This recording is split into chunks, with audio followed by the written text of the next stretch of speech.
Welcome back into the Golden Tee Lounge for day 3 of new tees and new pin position preview. This is Lake Powell. A very different look here for hole 1. Instead of teeing off from back over here, you are now teeing off from the side. At least in this instance on this tee box. One of the things I want to stress to everybody watching these previews, whether it's on Facebook, YouTube, or other social media channels, the previews here, you're getting one view of the tee box, and with this new dynamic tee system, thought we were going to kick things off with a hole out. With the dynamic tee system, there are dozens and dozens of new tees, new tee areas. So just because what you might see in this preview is similar to what was previously done, does not mean that the end result is only going to be in that similar position. Fun one here, this par 5, typically you are teeing off from back here, laying up, I would say most of the time, to this spot right here, or in few instances where the wind is strong enough over here for your second shot.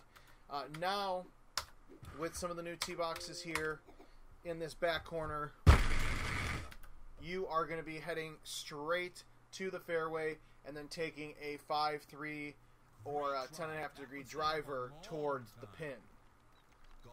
Yeah, in this instance, 5 wood was perfect.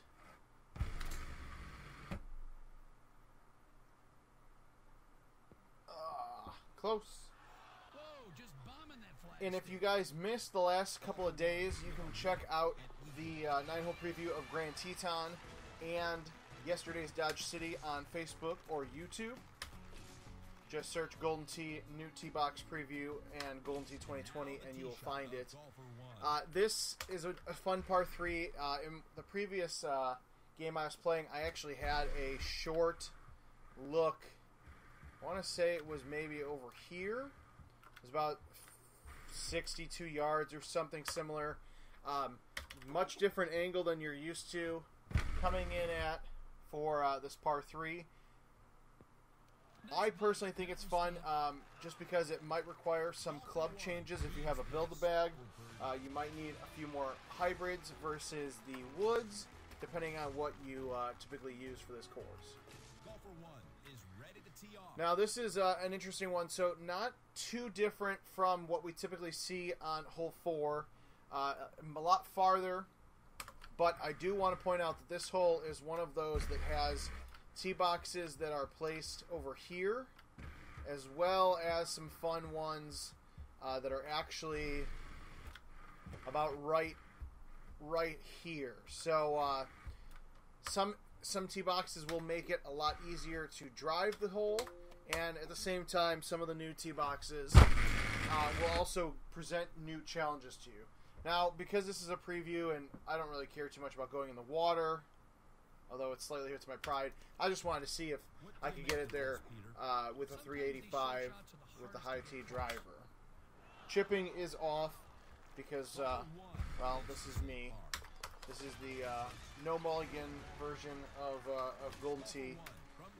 Hole 5, par 5, pretty straightforward look. You just want to blast it past the rock. A big spinny A1 might help you get some extra distance to land down on this second fairway to have a shorter tee shot, or excuse me, shorter second shot for the eagle. Also know that there are some tee boxes that do put you back over here, that make this layup spot over here. I'm sure a lot of you are wondering, why is there this little shot of fairway that is never in play? Well, it's because the new tee boxes potentially make use of that. So again, a really good hole to see and realize there are, many different spots that you can end up. I would have preferred to not be in the heavy rough, although that shot made it work out pretty well.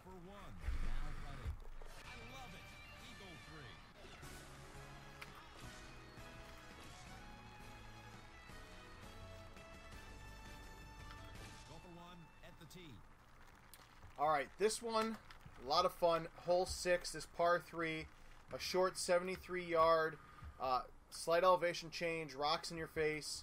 you guys are used to teeing off from way back here, which, you know, there are still going to be tee boxes over here. I had one in my previous game, but there's also going to be ones to the other side here as well. So that should be fun as you guys get to play these here. Tentatively scheduled for June 8th in a few weeks here. We'll let you know if there's an update to that or not. But once you get a hold of these new tee boxes, it'll be fun. It's going to be in casual mode. It'll be in closest to the pin. It'll be in money shot and events mode and prize play, pretty much everywhere and everything.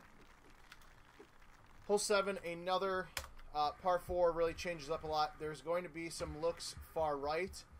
This one is fun because you're pretty much on the same level, slight elevation change, but pretty much the same level as the green. So you don't have to worry as much about the elevation drop. You just have to worry about the rock in front of you. Although I don't think you'll be close enough to it that you have to worry about that.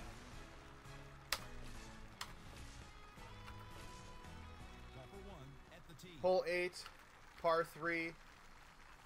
Not out of the ordinary to see a long look from this par 3 or short one, but now you've got a very different look at it.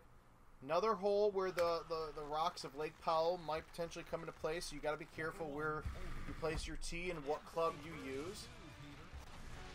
And then hopefully, yes, hole 9 now becomes a drivable par 4 with a lot of the new tee boxes. See right here, this is where you're used to laying up, used to teeing off all the way back here. At least for some of these tee boxes, you are now going to have the luxury of still getting that eagle, but now you get to go right for it and potentially hole out as well. Hit the fringe. Beautiful. Just like I drew it up. So that is it for our 9-hole front 9 preview of Lake Powell's new tee boxes. Some fun changes you'll see in there as you guys get closer to play these going into the start of June. Little teaser here. Not a crazy look here from hole 10, but I will tell you there are some 350 or longer looks, so you're going to have to get smart with your shots that you're taking and just watch out for those rocks in front of the green, and hopefully you get a nice bounce like that. So stay tuned. Tomorrow we'll have the front 9 new tee box, new pin preview for Jamaica Bay, followed by Oakwood Hills on Friday. So be sure you're staying tuned to Golden Tee's social media at Golden Tee, and we'll see you guys next time.